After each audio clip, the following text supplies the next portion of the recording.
பிரதேச செயலாளராக கடமையாற்றிய பொழுது நான் அங்கு 10 ஆண்டுகள் பிரதேச செயலாளராக கடமையாற்றியிருந்தேன். ஒரு முறை ஒரு புதன்கிழமை மக்கள் சந்திப்பதற்காக இவளை நின்றார்கள். அப்பொழுது என்னுடைய பியோன் வந்து சொன்னான், மூதூரிலிருந்து உங்களை சந்திப்பதற்காக 2 பேர் வந்திருக்கிறார்கள், உங்களை காண வேண்டும் என்று சொன்னேன்.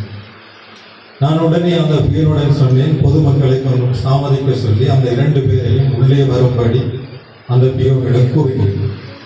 அப்பொழுது 2 பெண் புறாக்கள் வெள்ளை வேட்டி அணிந்து வெள்ளை சீட் அணிந்து மிக தலையெல்லாம் ஒழுங்காக வாரி வழிகிட்ட 2 வெண்புறாக்களின் முன்னே வந்த பொழுது நான் எழுந்து நின்றேன்.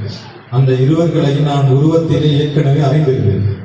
அதில் ஒருவர் வானான, மற்றவர் அவருடைய நண்பரும் உறவினருமான அருகாம தம்பி ஐயா அவர்.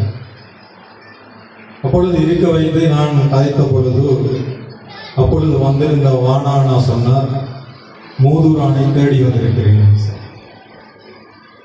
அது என்னத்துக்காக வேண்டி தேடி வந்தார்கள் என்று சொன்னால், மட்டக்களப்பிலே வானானா அவர்களால் எழுதப்பட்ட ஒரு புத்தகம் வெளியீட்டுக்காகத்தான் அவர்கள் தேடி வந்திருந்தார்கள். அப்பொழுது ஒரு இன்விடேஷனையும் அவர்கள் வந்து இந்த விழாவிலே மூதூரான் கலந்து கொள்ள வேண்டும் என்று கேட்டுக்கொண்டார்கள்.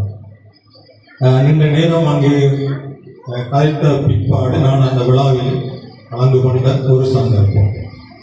நான் நாபோத உயர்தரம் படித்துக் கொண்டிருக்கின்ற பொழுது அன்னகாரிலே கவிதை சம்பந்தமான அந்த தலைப்புகள் எனக்கு ஞாபகம் ஏற்படும். சின்னவனாக இருந்து நான் நினைக்கின்றேன், கவிதை, புது கவிதை, மரபு கவிதை சம்பந்தமான ஒரு கருத்தாடல்.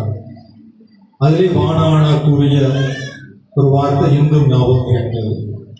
புது கவிதை பற்றி அவர் கருத்து தெரிவிக்கின்ற பொழுது, அம்மா கடைக்கு போனால் அப்பா வாங்கி வந்தார், கடைக்கு போனால் அம்மா வாங்கி வந்தால் அப்பாவும் வந்து, அப்பம் வந்து அந்த சொற்களை மாற்றி விட்டால் இது புது கவிதையாக காணப்படுகிறது என்று சொல்லி அந்த புது கவிதையை அவர் கொஞ்சம் கிண்டமாகத்தான் அந்த சந்தர்ப்பத்தில் சொன்னதாக எனக்கு ஒரு ஞாபகம் இருக்கின்றது. அந்த வகையில் நான் இங்கே பொழுது நேரம் 12-15 தாண்டிவிட்ட காரணத்தினால் நீண்ட